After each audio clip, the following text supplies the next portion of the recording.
Clase 2. Universidad de Buenos Aires. Organización y forma de gobierno. El derecho a la educación en la Constitución Nacional. Bien, vamos a hacer un repaso sobre lo visto en la clase número 2 de la materia Principios de Derechos Humanos y Derecho Constitucional de la Cátedra Alperín. Gobierno de la Universidad de Buenos Aires. Primero vamos a empezar hablando cómo es el gobierno de cada una de las facultades. Recordemos que la Universidad de Buenos Aires tiene 13 facultades. Estas 13 facultades tienen una misma forma de elegir a su gobierno. Los profesores, graduados y estudiantes eligen, mediante el voto directo, a los representantes de cada claustro, que luego conformarán el consejo directivo de la facultad. Es decir, los profesores eligen los representantes profesores, los estudiantes eligen los representantes estudiantes y los graduados eligen los representantes graduados. De esta forma, el consejo directivo queda conformado por 8 representantes profesores, 4 representantes estudiantes y 4 representantes graduados, lo que suma un total de 16 miembros. El consejo directivo, entonces, de cada facultad está conformado por 16 miembros. ¿Cómo se resuelven las elecciones? Bien, las elecciones se resuelven de acuerdo al porcentaje de la segunda fuerza electoral, es decir, aquel que salga segundo en las elecciones va a determinar cómo se conforman las mayorías. Tenemos 3 opciones: una mayoría chica, donde el segundo obtiene el 33% de los votos o más; una mayoría grande, donde el segundo obtiene más del 20%, o una mayoría absoluta si la segunda fuerza no llegase al 20% de los votos.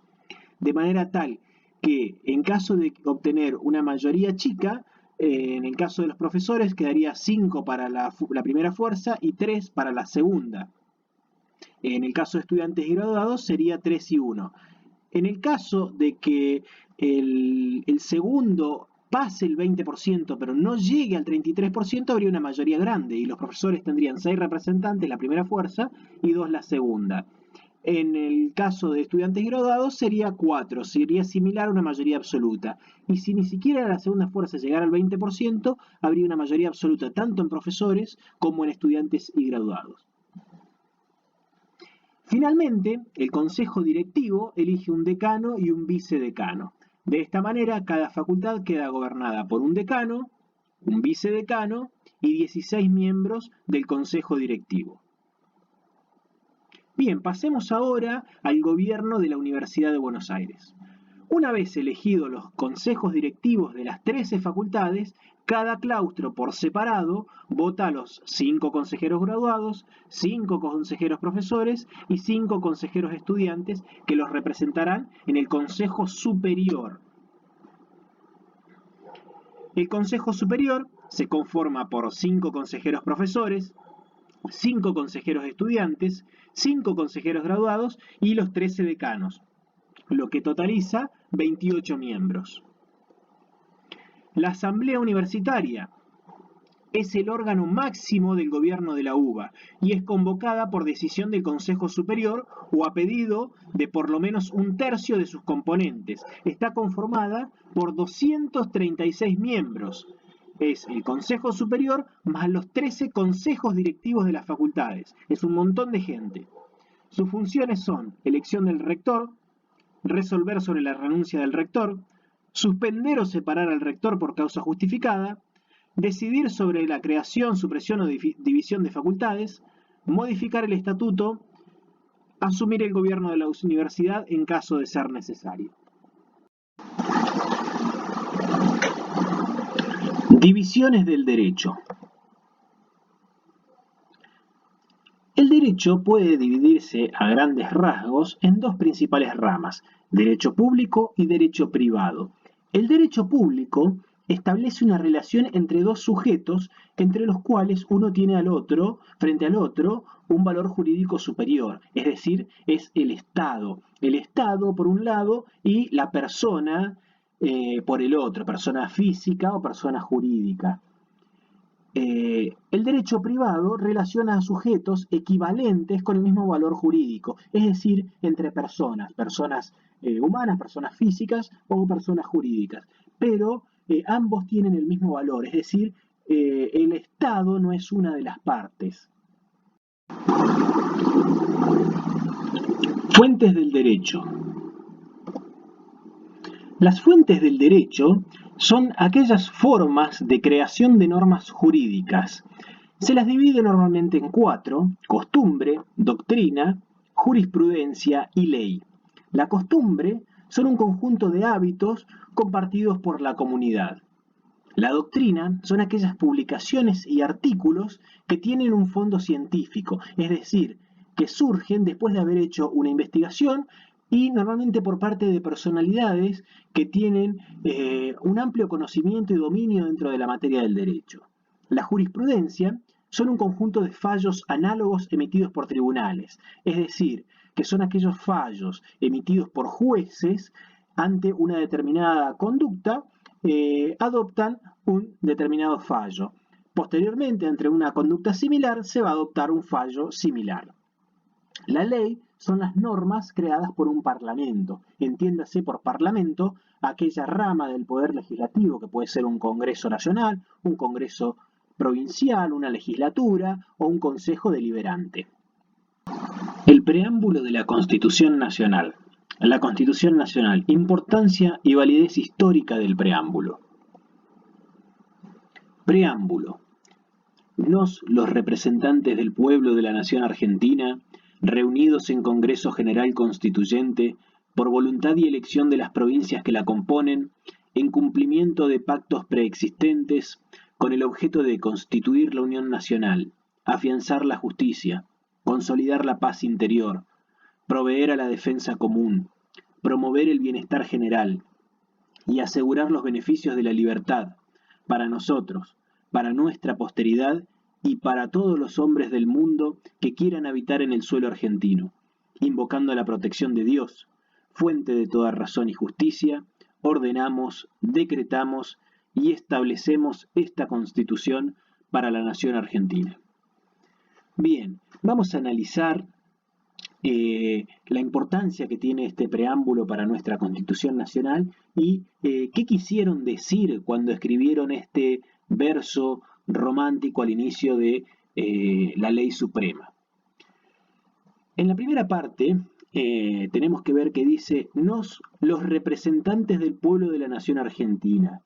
En este lugar ya nos está diciendo, nos está dando un adelanto que la forma en que se va a gobernar esta nación argentina es a través de representantes, que estas personas que van a ser las signatarias de esta Constitución están en representación del pueblo de la nación argentina. No es una asamblea donde está todo el pueblo participando, sino que hay representantes del pueblo de la nación argentina, reunidos en un Congreso General Constituyente. No es una asamblea, repito, es un congreso de representantes y en este caso este congreso es constituyente, tiene la obligación y la función de constituir, de crear, de constituir una Carta Suprema para nuestro país. Y están ahí por voluntad y elección de las provincias que la componen. Es decir, que aquellas provincias que componen la nación argentina han elegido representantes y están ahí por su propia voluntad en cumplimiento de pactos preexistentes.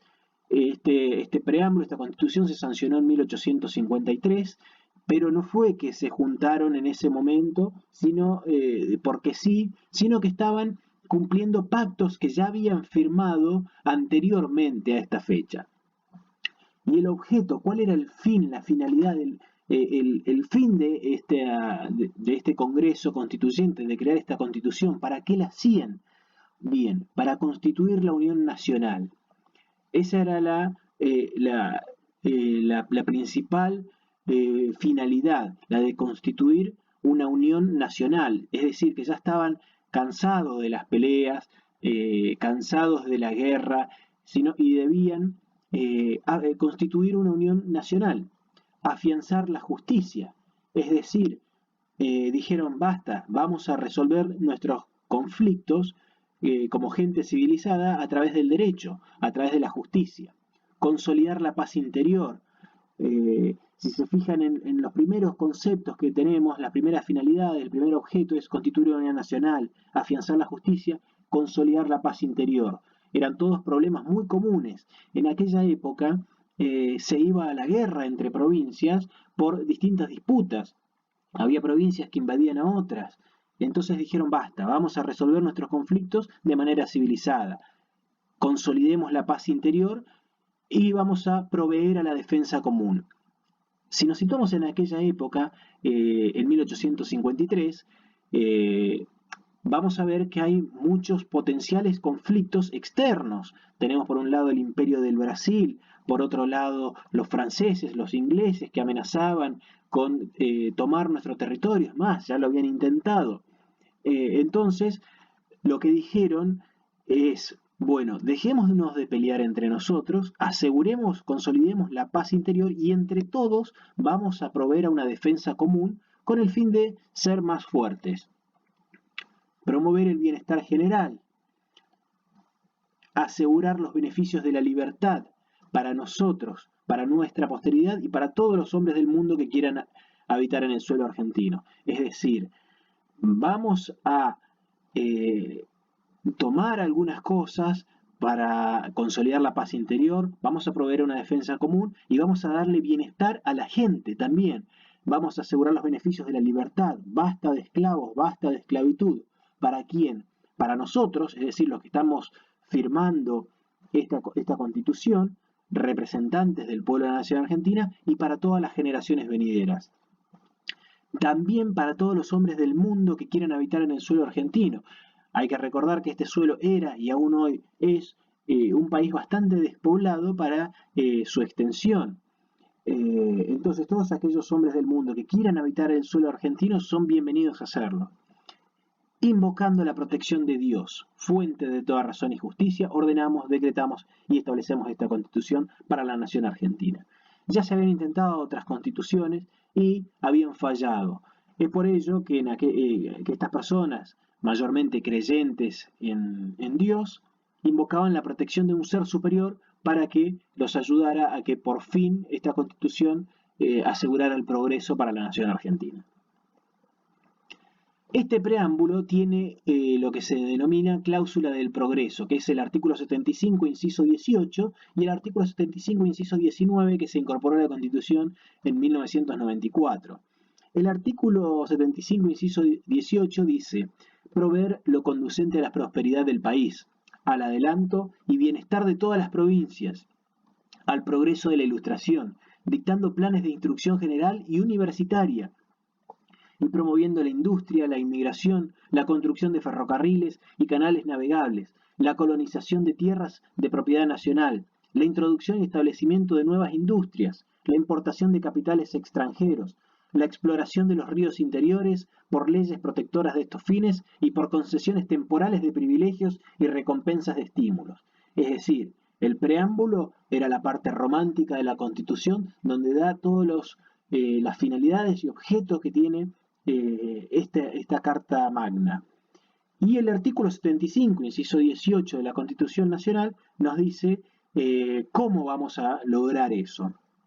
En 1994 se incorpora el inciso 19, que va a decir, proveer lo conducente al desarrollo humano, al progreso económico con justicia social, a la productividad de la economía nacional, a la generación de empleo, a la formación profesional de los trabajadores, a la defensa del valor de la moneda, a la investigación y desarrollo científico y tecnológico, su difusión y aprovechamiento.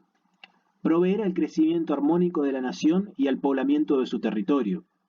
Promover políticas diferenciadas que tiendan a equilibrar el desigual desarrollo relativo de provincias y regiones. Para estas iniciativas, el Senado será Cámara de Origen. Sancionar leyes de organización y de base de la educación, que consoliden la unión nacional, respetando las particularidades provinciales y locales, que aseguren la responsabilidad indelegable del Estado, la participación de la familia y la sociedad, la promoción de los valores democráticos y la igualdad de oportunidades y posibilidades sin discriminación alguna, y que garanticen los principios de gratuidad y equidad de la educación pública estatal y la autonomía y autarquía de las universidades nacionales.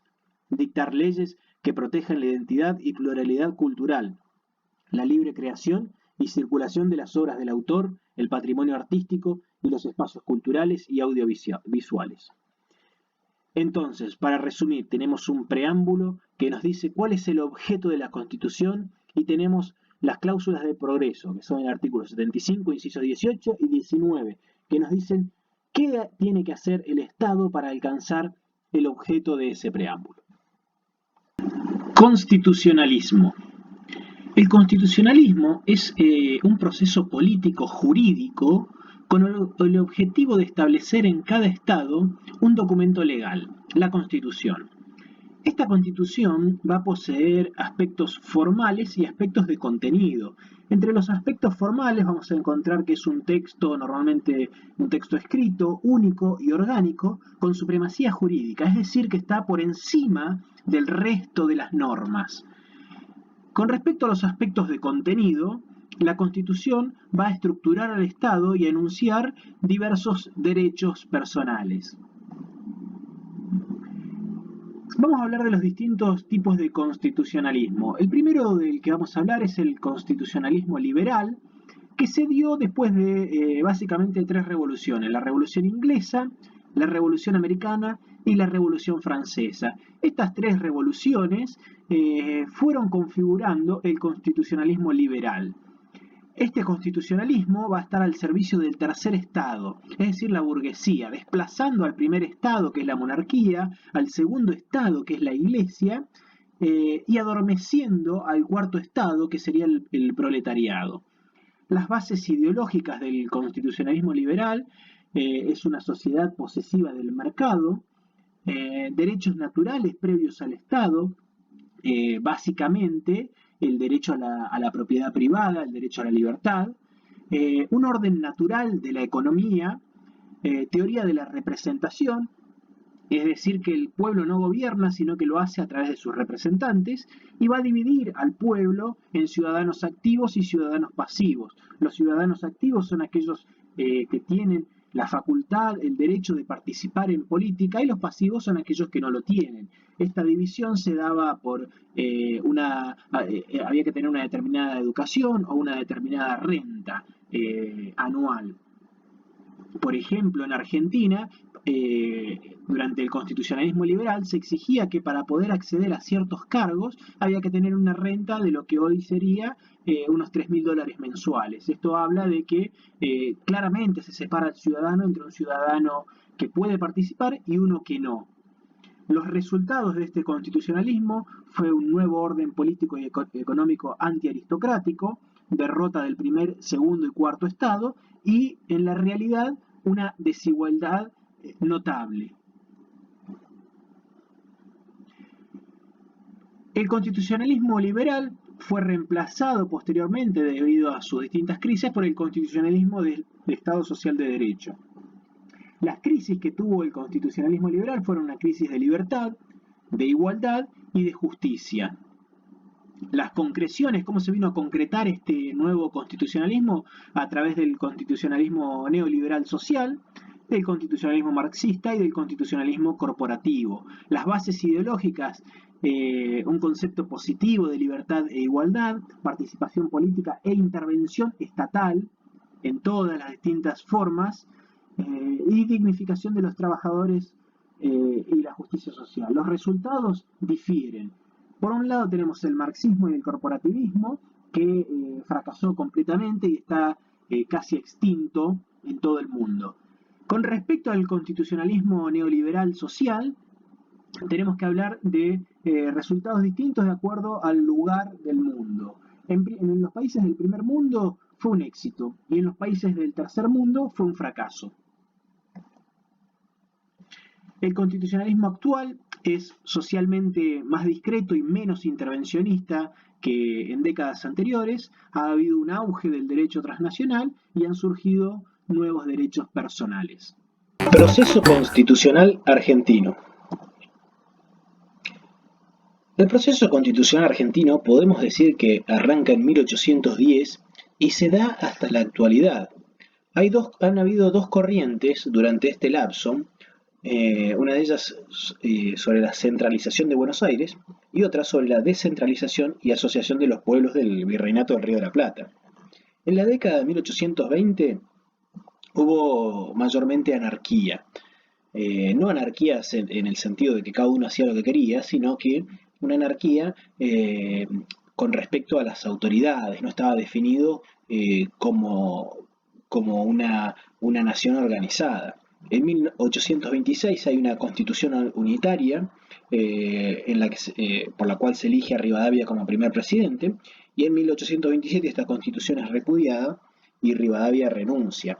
Hay que tener en cuenta que una constitución para una ley, una constitución como derecho positivo requiere de una ley fundamental y esta ley fundamental para ser válida tiene que ser eficaz y su eficacia está dada en base a que las personas se conduzcan de acuerdo a esa norma. Si las personas no la aceptan, pierde su eficacia y por lo tanto no es válida. Esto es lo que sucedió con esta constitución unitaria. Entre 1830 y 1853 surge el caudillismo, donde las provincias recuperan su fuerza histórica creadora y se erigen en protagonistas del proceso constitucional. Entre 1853 y 1860, 13 provincias firman la Constitución Nacional y se da la teoría del poder constituyente abierto, ya que la Constitución se sanciona en 1853, pero en 1860 Buenos Aires se suma a la Confederación Argentina y no fue una reforma constitucional, sino que fue el fin de este poder constituyente abierto que inició en 1853 y finalizó en 1860 con la unión de Buenos Aires a la Confederación. Nuestra Constitución Nacional es republicana, es federal y es democrática. Han habido distintas reformas en 1866, 1898, 1957 y 1994. Hubieron también algunas reformas entre medio de estos proyectos, pero que luego fueron repudiadas, por lo que no tuvieron validez ni eficacia. De 1853 a 1916 se puede hablar de una república aristocrática y de 1916 a la actualidad una república democrática con paréntesis por los distintos golpes de estados que hubieron en el medio. Los momentos constitucionales, tenemos un constitucionalismo histórico donde aparecen los derechos civiles, que son llamados derechos de primera generación, aquellos expresados en el artículo 14. Posteriormente el constitucionalismo social, donde aparecen los derechos sociales, son los expresados en el artículo 14 bis. Y el constitucionalismo actual, donde con la reforma de 1994 surgen los derechos colectivos y los derechos humanos adquieren una importancia que se encuentra en la cúspide de la pirámide. Supremacía constitucional, control de constitucionalidad y de convencionalidad en el sistema argentino. La supremacía constitucional obliga a que todas las normas y los actos estatales y privados se ajusten a ella. Es compatible con el derecho internacional, ya que la Constitución, desde la cúspide del órgano jurídico, dispone una gradación del mismo orden para los tratados de derechos humanos. La inconstitucionalidad es cuando se rompe la relación de coherencia entre la Constitución y una determinada norma. Y el control de constitucionalidad, el control judicial de constitucionalidad, es un deber para todos los tribunales cuando ejercen su función de administrar justicia. Y es imposible controlar sin interpretar. Veamos los distintos sistemas de control constitucional que pueden existir. Tenemos, con respecto al órgano que va a ejercer el sistema de control, este órgano puede ser jurisdiccional cuando hace referencia al poder judicial o político cuando hace referencia a un sistema de control exterior al poder judicial. Si el control constitucional se da dentro del ámbito jurisdiccional, puede que sea difuso, concentrado o mixto. Difuso es cuando este control lo puede ejercer cualquier tribunal. Concentrado es cuando se crean determinados tribunales u organismos dentro del Poder Judicial que tienen como única función controlar la constitucionalidad de una norma. Y mixto es cuando existen ambos sistemas funcionando paralelamente. Las vías procesales para ejercer el sistema de control constitucional puede ser indirecta, directa o elevación del caso. Indirecta es, por ejemplo, cuando hay un determinado conflicto de intereses, se formula una causa judicial y de forma indirecta se ataca a esa norma como inconstitucional. Por ejemplo, si yo soy detenido por tener estupefacientes en mi poder, basado en la ley 23.737, la policía me para y me inicia una causa judicial por tenencia de estupefacientes, mi abogado puede decir que el artículo 14 de esa ley es inconstitucional, ya que viola el principio de reserva del artículo 19 de la Constitución Nacional. Esta es una forma indirecta. La forma directa es aquella que se ataca directamente a la norma sin haber sido perjudicado por ella. Es decir, que inmediatamente que se promulga esa ley, alguna persona inicia una causa judicial para declarar la inconstitucionalidad de esa norma. Hay una variante llamada acción popular en la cual quien demanda puede ser cualquier persona, aunque no sufra un agravio por la norma impugnada. Y elevación del caso es cuando un tribunal debe decidir, pero para poder saber si esa norma es inconstitucional, eleva un caso a un tribunal de mayor competencia para analizar esa norma. Con respecto al sujeto del sistema de control constitucional, puede iniciar el pedido de control constitucional al titular de un derecho vulnerado, cualquier persona, el Ministerio Público, un tercero o el juez de la causa. Veamos los efectos del control. Con respecto a los efectos del control de constitucionalidad, puede ser limitado o amplio. Limitado es cuando la sentencia declarativa solo implica no aplicar la norma en el caso resuelto, inter partes. Es decir, que si continuamos con el hipotético caso de recién, de que yo sea arrestado por tenencia de estupefacientes, la norma va a ser inconstitucional solo para mi caso. Es decir, que si 10 minutos después otra persona es arrestada por la misma causa, deberá hacer todo el proceso nuevamente. Y amplio, la sentencia invalida la norma declarada inconstitucional más allá del caso resuelto, es extra partes. La norma queda derogada y hay una obligación de derogar la norma al órgano que la dictó. Veamos cómo es el control constitucional y convencional en Argentina. El control constitucional con respecto al órgano es difuso. Esto quiere decir que cualquier tribunal del país puede hacer el control constitucional. Con respecto al momento es ex post, es decir, que es posterior a que la norma sea aplicada, y el alcance es para el caso concreto. Bien, es decir, que continuando con el caso hipotético de recién, si yo soy arrestado por infracción a la ley 23.737, el órgano de control constitucional va a ser el juzgado que esté en turno en el momento en que yo fui arrestado. El momento es ex post porque es posterior a la promulgación de la norma, y el alcance va a ser solo para mi caso. Con respecto al control de convencionalidad, el Poder Judicial debe tener en cuenta no solamente las normas jurídicas internas y los tratados internacionales, sino también la interpretación que del mismo ha hecho la Corte Interamericana de Derechos Humanos. Hay un rol represivo y un rol constructivo.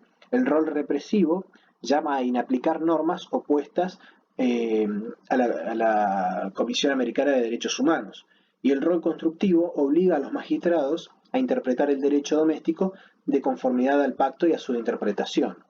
El control, veamos algo sobre el control de oficio, que nos dice que la moderna tendencia del derecho constitucional habilita a los jueces a realizar el control de constitucionalidad y de convencionalidad aun cuando las partes del litigio no lo hayan solicitado o invocado. Es decir, que en la actualidad hay una tendencia a que los jueces realicen el control de constitucionalidad y convencionalidad de oficio, aun cuando no haya partes que lo soliciten.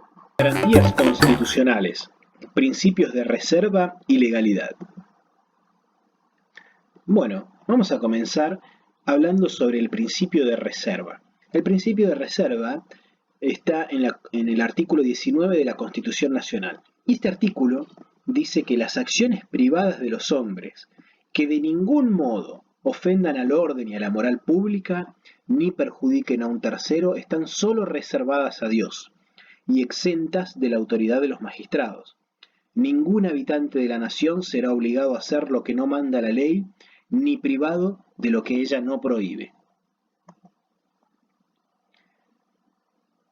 El principio de legalidad, vamos a tener que hablar de dos cuestiones similares, pero que pueden prestarse a confusión, con respecto a lo que es derecho y lo que es potestad. El derecho es inherente a las personas y la potestad es inherente al Estado. Con respecto a las personas, todo lo que no está prohibido está permitido. Y con respecto al Estado es lo opuesto, todo lo que no está permitido está prohibido. Todo accionar estatal debe estar expresamente permitido. El Estado no puede hacer algo que no esté expresamente permitido. El principio de legalidad está en el artículo 18 de la Constitución Nacional y dice que ningún habitante de la nación puede ser penado sin juicio previo, fundado en ley anterior al hecho del proceso, ni juzgado por comisiones especiales, o sacado de los jueces designados por la ley antes del hecho de la causa. Nadie puede ser obligado a declarar contra sí mismo, ni arrestado sino en virtud de orden escrita de autoridad competente. Es inviolable la defensa en juicio de la persona y de los derechos. El domicilio es inviolable, como también la correspondencia epistolar y los papeles privados. Y una ley determinará en qué casos y con qué justificativos podrá procederse a su allanamiento y ocupación. Quedan abolidos para siempre la pena de muerte por causas políticas, toda especie de tormento y los azotes. Las cárceles de la nación serán sanas y limpias, para seguridad y no para castigo de los reos detenidos en ellas. Y toda medida que a pretexto de precaución conduzca a mortificarlos, más allá de lo que aquella exija, hará responsable al juez que la autorice. Bien, de este artículo 18 sacamos distintas garantías que tenemos todos los habitantes de la nación argentina. Entre ellas tenemos una garantía sustantiva, una garantía criminal, garantía jurisdiccional y garantía de ejecución. Con respecto a la garantía sustantiva, la podemos apreciar en la primera parte del artículo 18 de la Constitución Nacional, que nos dice básicamente que ningún habitante de la nación puede ser penado sin un juicio previo y fundado en ley anterior al hecho del proceso. Bien, es decir, que no pueden condenarme por un hecho que al día de hoy no es ilícito. Supongamos que el día de mañana se sanciona una ley donde se prohíbe utilizar una camisa de color verde y hace 3 días yo usé una camisa de color verde, no pueden juzgarme a mí por haberlo hecho, ya que en el momento que yo lo hice no era un delito. Con respecto a la garantía criminal, la podemos apreciar también en este mismo artículo, y dice que nadie puede ser arrestado en virtud sino en virtud de una orden escrita y de una autoridad competente. La garantía jurisdiccional nos permite ser juzgado por el juez natural y no por comisiones creadas a tal efecto. Y la garantía de ejecución hace referencia básicamente a las condiciones en las que se ejecutan las penas. Y también podemos apreciar los distintos requisitos que se deben cumplir para que una persona sea condenada, sea penada. Debe haber una ley previa determinada, esa ley debe ser escrita, debe ser formal y debe ser estricta. El principio de legalidad básicamente nos dice que todas las garantías establecidas son las bases del debido proceso y Lo más importante a destacar de este principio de legalidad es que nadie puede ser condenado sin un juicio previo y sin una ley anterior. Esto nos hace referencia al principio de irretroactividad, y la única excepción es cuando se sanciona una ley más benigna. Eh, por ejemplo, la ley 23.737 sobre estupefacientes, que reemplazó a la ley 20.771, es más benigna en lo que respecta a la tenencia de estupefacientes para consumo personal. Eh, y hubo un caso muy particular y muy famoso que llegó a haber un fallo de la Corte Suprema, que es el caso Montalvo, donde este señor fue aprehendido con una pequeña dosis de marihuana, y durante el medio del proceso cambió la ley y se sancionó una ley supuestamente más benigna. Y a este señor se lo condenó en base a la ley más benigna, es decir, en base a una ley posterior a su hecho. Y con respecto al juez natural, acá obtenemos el principio de imparcialidad, ya que la causa recae sobre el juez que debe recaer y no sobre una comisión creada para juzgar a una persona en particular. Declaraciones de derechos y garantías. Los derechos no son absolutos, ya que son reglamentados por leyes. Por ejemplo, tengo derecho a la libertad de circular, de transitar libremente por el país. Pero hay una serie de leyes que reglamentan ese derecho. Es decir, yo soy libre de circular por el país, pero tengo que respetar, si voy a circular en un auto, en un automóvil, respetar las leyes de tránsito que regulan ese derecho. Y los derechos se rigen por dos principios, el principio de razonabilidad y el principio de legalidad. Hay derechos explícitos, que son aquellos, por ejemplo, mencionados en el artículo 14 de la Constitución Nacional, y derechos implícitos, ya que el artículo 33 de la Constitución Nacional establece que los derechos indicados en la Constitución Nacional no son los únicos. Mecanismos de protección de garantías constitucionales: habeas corpus, amparo y habeas data. Bueno, vamos a hablar en esta clase sobre los mecanismos de protección de garantías constitucionales que establece la Constitución de la Nación Argentina. Bien, estos mecanismos de protección de las garantías son el recurso de amparo, el habeas corpus y el habeas data. El amparo, lo primero que vamos a decir es que estos tres mecanismos de protección de garantías constitucionales figuran en el artículo 43 de la Constitución Nacional. En su primer y segundo párrafo figura el recurso de amparo propiamente dicho. En el primer párrafo nos va a decir que toda persona puede interponer una acción expedita y rápida de amparo, siempre que no exista otro medio judicial más idóneo, contra todo acto u omisión de autoridades públicas o de particulares, que en forma actual o inminente lesione, restrinja, altere o amenace con arbitrariedad o ilegalidad manifiesta derechos y garantías reconocidos por esta Constitución, un tratado o una ley. En el caso, el juez podrá declarar la inconstitucionalidad de la norma en que se funda el acto u omisión lesiva. Bien, entonces, lo más importante que tenemos que saber sobre el recurso de amparo, primero es que toda persona puede interponerlo. Bien, no es necesario tener alguna condición especial, algún título, alguna habilitación. No, toda persona puede interponer un recurso de amparo.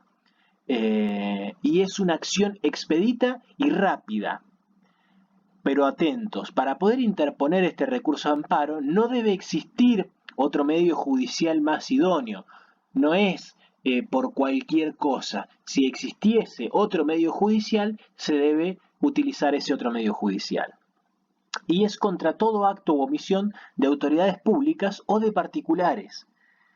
Y que en forma actual o inminente, es decir, que debe ser en el momento o muy próximo a suceder, que lesione, restrinja, altere o amenace derechos y garantías reconocidos por la Constitución, un tratado o una ley. Y en el caso, llegado el caso de presentar este recurso de amparo, el juez debe declarar inmediatamente. En el segundo párrafo podemos apreciar lo que se conoce como el amparo colectivo, que dice que podrán interponer esta acción contra cualquier forma de discriminación y en lo relativo a los derechos que protegen al ambiente, a la competencia, al usuario y al consumidor, así como los derechos de incidencia colectiva en general, el afectado, el defensor del pueblo y las asociaciones que propendan a esos fines, registradas conforme a la ley, la que determinará los requisitos y forma de su organización. Bien, en este segundo párrafo podemos apreciar que está principalmente diseñado para proteger los derechos de tercera generación, los derechos colectivos. Bien, entonces lo más importante es que este amparo colectivo es para interponerse contra cualquier forma de discriminación y principalmente los derechos colectivos.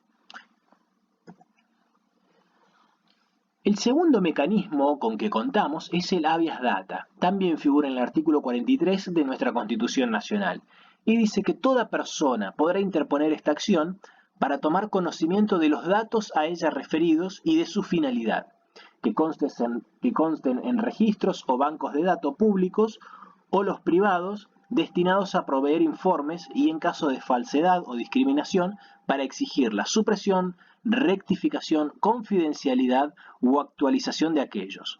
No podrá afectarse el secreto de las fuentes de información periodística.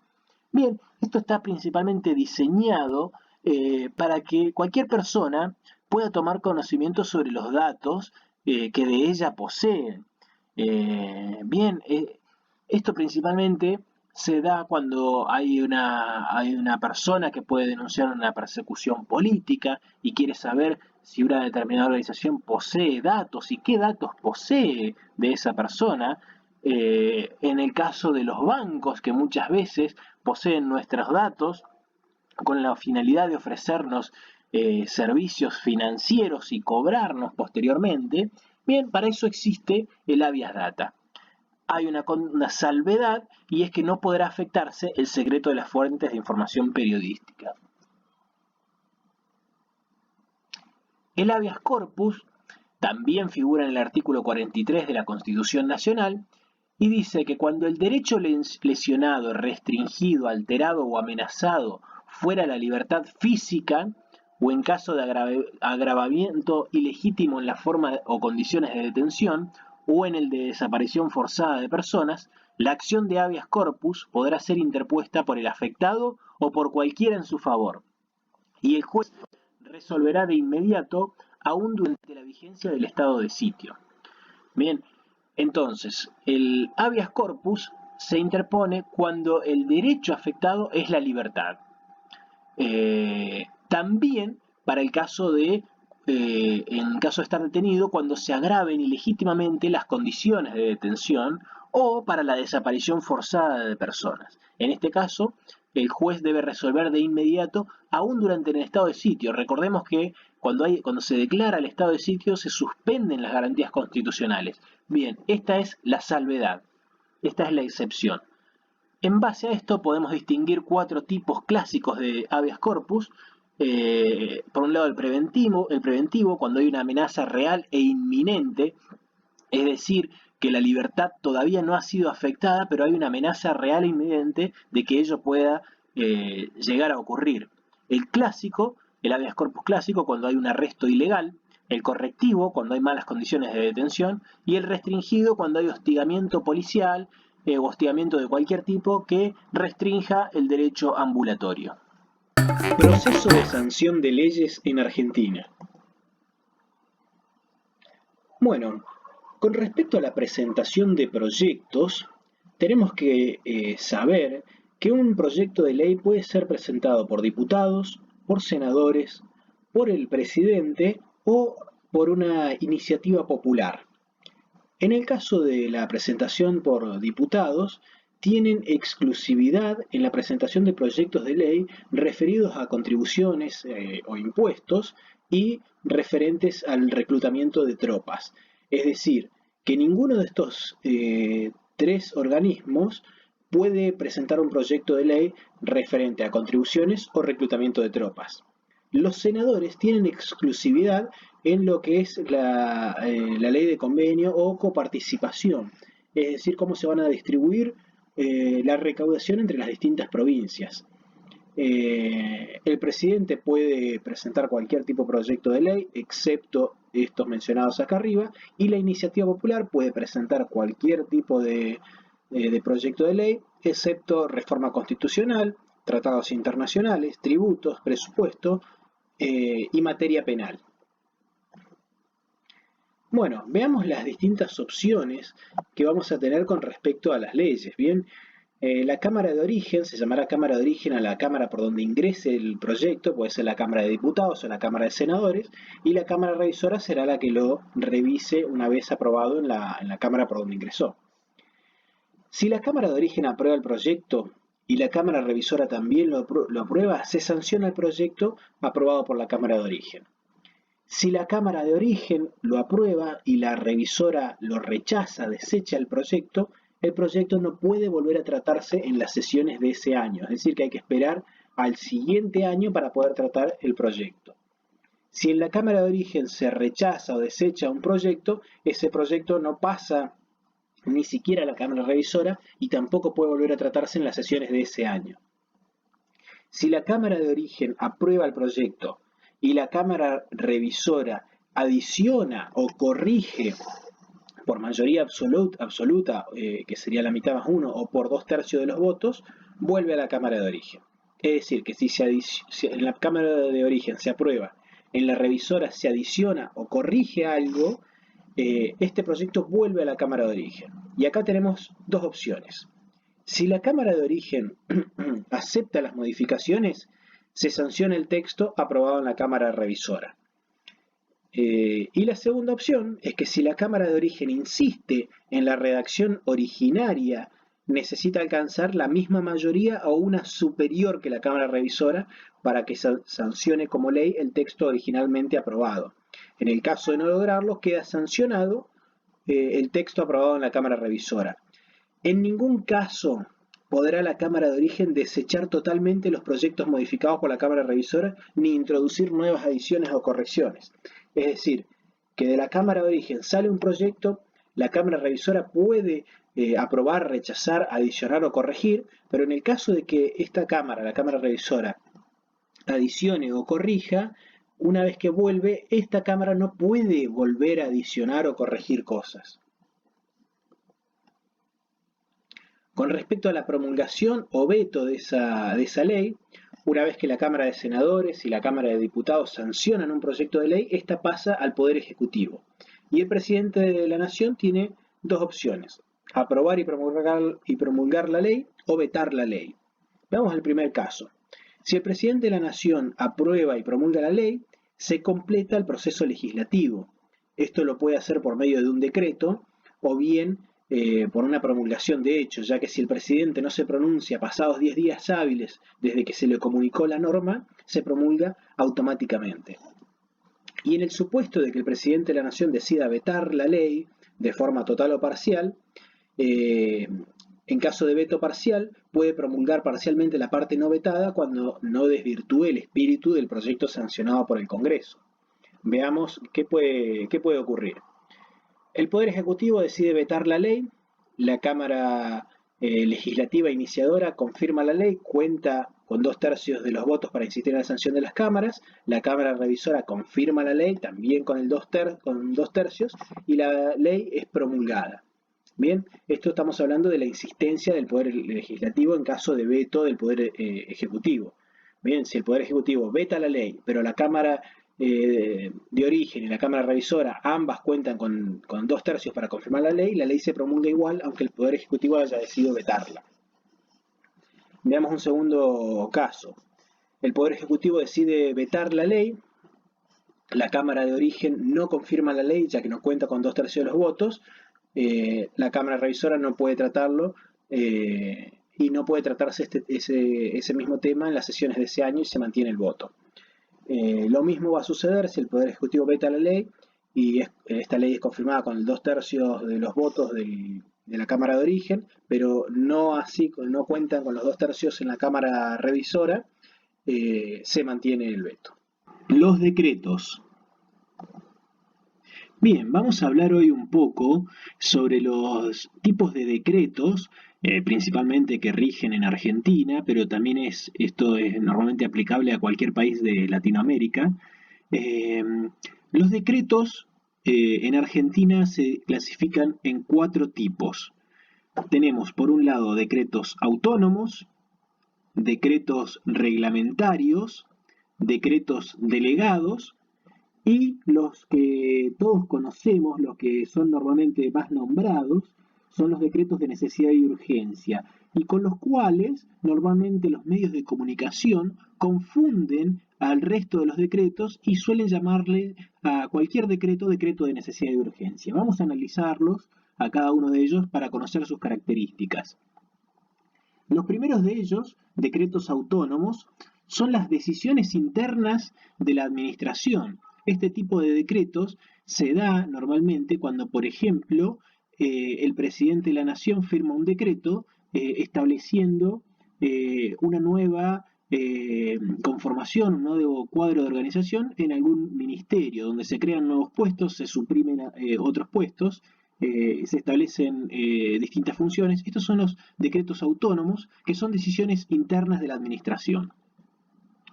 Los decretos reglamentarios son aquellos que son expedidos por el presidente de la República para la ejecución de las leyes de la nación, cuidando de no alterar su espíritu con excepciones reglamentarias. Bien, este tipo de decretos son aquellos que reglamentan las leyes. Una vez que las leyes han sido aprobadas por el Poder Legislativo, el presidente de la República es quien debe reglamentarla a través de un decreto. La parte principal que hay que considerar acá es que se debe tener cuidado de no alterar el espíritu de la ley con excepciones reglamentarias. ¿A qué hace referencia con el espíritu? A la intención del legislador cuando se sanciona una ley. Los decretos delegados, vamos a analizarlo con la definición. Se prohíbe la delegación legislativa en el Poder Ejecutivo. Esta es la primera parte que debemos comprender, que está prohibida la delegación legislativa en el Poder Ejecutivo, salvo en materias determinadas de administración o de emergencia pública, con plazo fijado para su ejercicio y dentro de las bases de la delegación que el Congreso establezca. Bien, entonces tenemos que los constituyentes del año 1994, cuando establecieron la figura que después se conoce como decreto delegado, prohibieron la delegación legislativa en el Poder Ejecutivo, es decir, que se encuentra totalmente prohibido delegar facultades legislativas en el Poder Ejecutivo, salvo, bien, en materias determinadas de administración o de emergencia pública.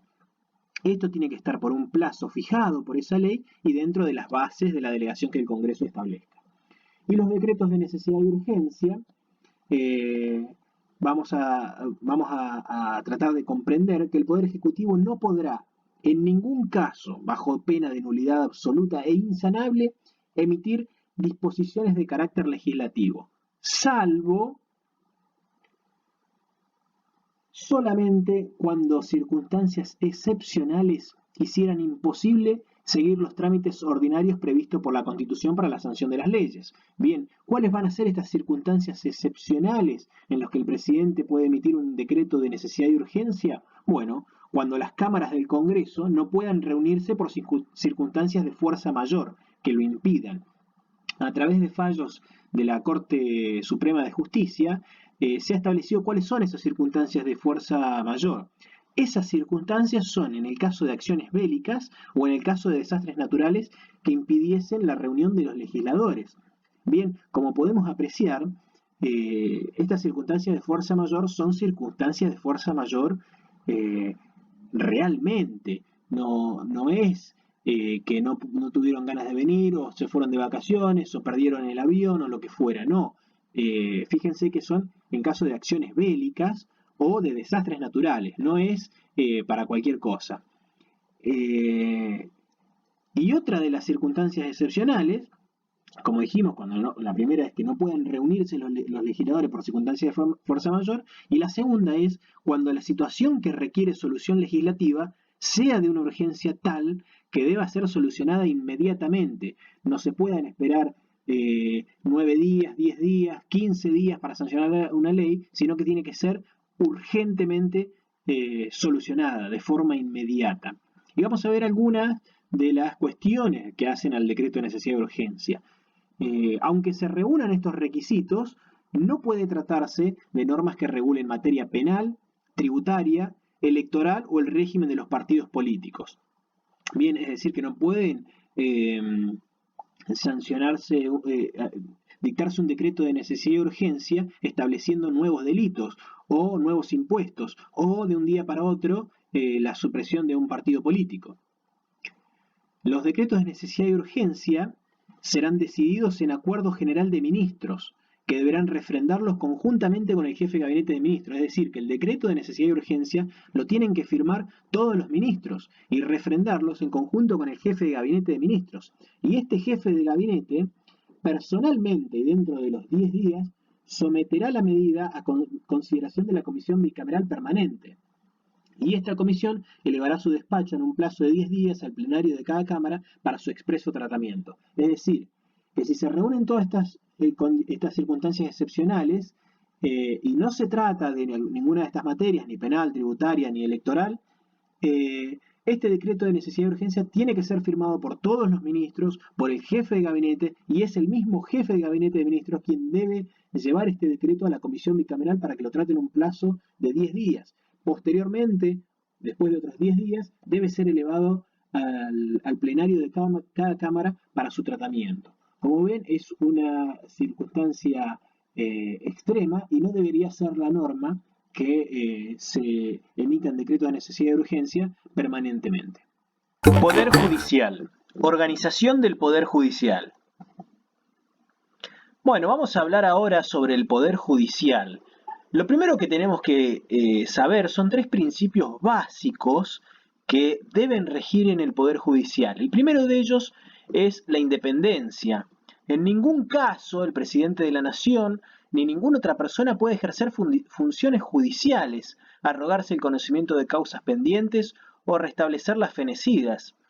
La inamovilidad de los jueces, ya que los jueces conservarán sus empleos mientras dure su buena conducta, e intangibilidad de las remuneraciones. Los jueces recibirán una compensación y no podrá ser disminuida de manera alguna. El Poder Judicial de la Nación Argentina está compuesto por una Corte Suprema de Justicia de la Nación, que actualmente tiene 5 miembros, y una determinada cantidad de tribunales inferiores. La Corte Suprema de Justicia de la Nación, tenemos que saber que los magistrados de la Corte son nombrados por el presidente de la Nación, con acuerdo del Senado por 2/3 de sus miembros presentes. Es decir, que los jueces que integran la Corte Suprema son designados por el presidente, pero requieren de una aprobación del Senado por el 2/3 de los miembros presentes, y sus miembros son removidos solamente por juicio político. Tribunales inferiores. El presidente de la Nación nombra a los jueces de los tribunales federales inferiores en base a una propuesta vinculante interna del Consejo de la Magistratura, con acuerdo del Senado. Es decir, que cuando hay una vacante en algún tribunal federal, el Consejo de la Magistratura elige a 3 candidatos en base a una serie de concursos y de exámenes que toma. Entonces, el Consejo de la Magistratura elige a 3 posibles candidatos y se los eleva al presidente de la Nación. El presidente de la Nación elige a uno de esos 3 y posteriormente lo envía al Senado para obtener su acuerdo. Los jueces de los tribunales inferiores de la Nación serán removidos únicamente por un jury de enjuiciamiento, integrado por legisladores, magistrados y abogados de la matrícula federal. Bien, no es lo mismo el juicio político que el jury de enjuiciamiento. Veamos ahora el Consejo de la Magistratura. ¿Qué hace este Consejo de la Magistratura? El Consejo de la Magistratura selecciona mediante concursos públicos los postulantes a las magistraturas inferiores, tal como lo vimos recién. Emite propuestas en ternas vinculantes para el nombramiento de los magistrados de los tribunales inferiores. Es decir, que los 3 candidatos que elige el Consejo de la Magistratura es vinculante, es decir, que solo se puede elegir uno de esos 3. Administra los recursos y ejecuta el presupuesto que la ley asigne a la Administración de Justicia. Ejerce facultades disciplinarias sobre los magistrados. Decide la apertura del procedimiento de remoción de magistrados. En su caso, ordena la suspensión y formula la acusación correspondiente.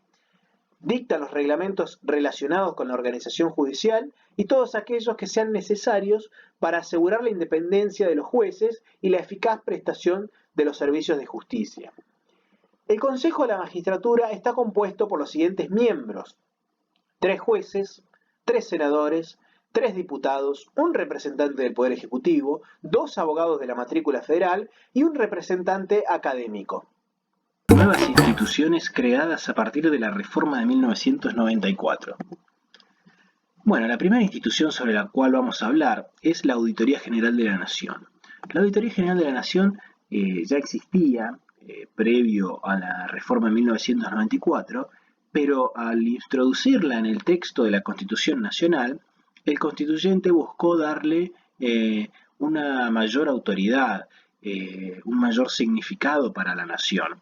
Y básicamente la Auditoría General de la Nación tiene por función asegurar la honradez de la República. Bien, esto en dichos de un ex auditor general de la Nación. Bueno, vamos a empezar hablando de qué hace esta Auditoría General de la Nación.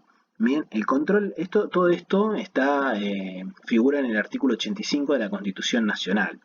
El control externo del sector público nacional en sus aspectos patrimoniales, económicos, financieros y operativos será una atribución propia del Poder Legislativo. Bien, entonces debemos comprender que la Auditoría General de la Nación depende del Poder Legislativo. Este organismo de asistencia técnica del Congreso, con autonomía funcional, se integrará por un presidente designado por el partido opositor, 3 representantes de la Cámara de Senadores y 3 representantes de la Cámara de Diputados. Bien, entonces, la Auditoría General de la Nación depende del Poder Legislativo y es un organismo de asistencia técnica del Congreso, compuesta por 7 miembros, 3 de la Cámara de Senadores, 3 de la Cámara de Diputados y un presidente, obviamente designado por el partido opositor, ya que sería muy difícil ejercer el control si el presidente de la Auditoría General de la Nación y el Poder Ejecutivo estuvieran en manos del mismo partido, no por las cualidades de dicho presidente, sino por el hecho de ser del mismo partido. Tendrá a su cargo el control de legalidad, gestión y auditoría de toda la actividad de la administración pública, centralizada y descentralizada. Viene a decir que controla absolutamente todo. Existe una comisión bicameral revisora de cuentas que funciona como nexo entre la AGN y el Congreso. Está conformada por 6 diputados y 6 senadores. Es una comisión bicameral permanente. Y la ley que debería reglamentar el funcionamiento de la AGN no ha sido sancionada desde 1994, cuando se modifica el texto constitucional y se incorpora la Auditoría General de la Nación a dicho texto. Se establece que debería haber una ley que reglamente su funcionamiento. Bien, esta ley nunca fue sancionada, lo cual obviamente limita su autonomía. Y esta auditoría no puede controlar todo. Cada año selecciona organismos para auditar. Es tan grande el Estado argentino, el Estado nacional, que es imposible controlar todo para esta auditoría. Si tuviera que controlar todo, debería tener un tamaño mucho mayor. ¿Qué sucede con los informes de esta auditoría? Bueno, sus informes son enviados a la Comisión Bicameral y publicados en su página web. Tal vez faltaría un poquito más con respecto a los informes, que no queden solo en ser publicados y enviarlos a una comisión bicameral, donde normalmente son archivados, sino que faltaría que esta AGN se involucre un poco más con la justicia. El Defensor del Pueblo. El Defensor del Pueblo es un órgano independiente, instituido en el ámbito del Congreso de la Nación, que actuará con plena autonomía funcional y sin recibir instrucciones de ninguna autoridad. Durará en su cargo 5 años, pudiendo ser nuevamente designado por una vez. El Defensor del Pueblo tiene legitimidad procesal, posee competencias preventivas y competencias reparadoras. Su misión es la defensa y protección de los derechos humanos y demás derechos, garantías e intereses tutelados en la Constitución y las leyes ante hechos, actos u omisiones de la Administración. Es designado y removido por el Congreso con el voto de las 2/3 partes de miembros presentes en cada una de las cámaras. Bien, esta de las 2/3 partes está hecho para que este defensor del pueblo sea una persona que tenga el consenso de los distintos partidos, que estos partidos se sienten y lleguen a un acuerdo. Bien, eso no ha pasado en Argentina y al día de hoy, en 2019, hace aproximadamente 8 años que no tenemos un defensor del pueblo. El Ministerio Público. El Ministerio Público es un órgano independiente, con autonomía funcional y autarquía financiera. Es un órgano extrapoder. Esto significa que no pertenece a ningún poder, pero que tampoco es un cuarto poder. Bien, el Ministerio Público no depende ni del Poder Ejecutivo, ni del Poder Legislativo, ni del Poder Judicial, pero tampoco conforma un cuarto poder. Está compuesto por el Ministerio Público Fiscal y el Ministerio Público de la Defensa, integrado por un Procurador General de la Nación, que sería la cabeza del Ministerio Público Fiscal, y un Defensor General de la Nación, que es la cabeza del Ministerio Público de la Defensa, y los demás miembros que establezca la ley. Bien, entonces tenemos que el Ministerio Público es bicéfalo, es decir, que tiene dos cabezas, no habiendo por encima de estos dos otro que los controle a ambos. Tiene por función promover la actuación de la justicia en defensa de la legalidad de los intereses generales de la sociedad, en coordinación con las demás autoridades de la República, y sus miembros gozan de inmunidades funcionales e intangibilidad de remuneraciones.